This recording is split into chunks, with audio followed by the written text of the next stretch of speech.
is the Channel 2 News Hour. Disaster at the Birchwood airport. 5 family members are dead after a plane crash this morning. Witnesses told the Chugiak Fire Department that the plane exploded the instant it crashed near the airport shortly after taking off.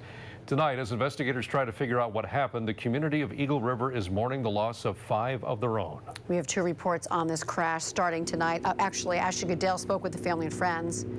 But we begin tonight with Channel 2's Jason Lamb live near the Birchwood airport with the latest on the crash. Jason? Mike, Maria, it was a horrible scene out here earlier today. The crash of that small Cessna 180 that was headed to Seldovia.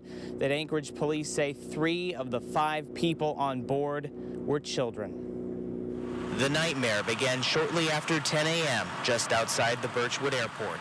APD says this Cessna 180 bound for Seldovia for an overnight trip had just taken off, but then something went wrong right near the airport.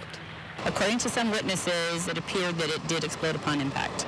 Chugiak fire officials estimated that all the fuel on board the plane made the explosion that much worse. Most likely, if they had just taken off, that they probably had full fuel tanks. Everyone on the plane died. The pilot was 46-year-old Lon Greiner. Also on board were 4 others, his mother, 69-year-old Carolyn Greiner, and his 3 children, 13-year-old Glory, 11-year-old Nathan, and 10-year-old Grace. All of them were from Eagle River.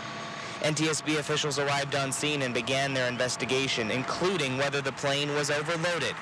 They can't tell now. Not at this time. We will be looking at that. We'll be looking at the passenger configuration of that airplane, and once we figure that out, that'll give us a little more information. Shortly after 3, crews removed the burned remnants of the plane off the Alaska Railroad tracks where the plane crashed in hopes of opening up the track, though other tracks remained open throughout the day. Now, all that's left to answer is why this crash happened. Why what started out as a picture-perfect beginning to the long weekend ended in such destruction. And we spoke with a spokesperson for the Alaska Railroad in the last hour. She told us that all the railroad tracks around the Birchwood Airport are now reopened to all train traffic. All right, thanks, Jason. Jason Lamb reporting in Birchwood tonight.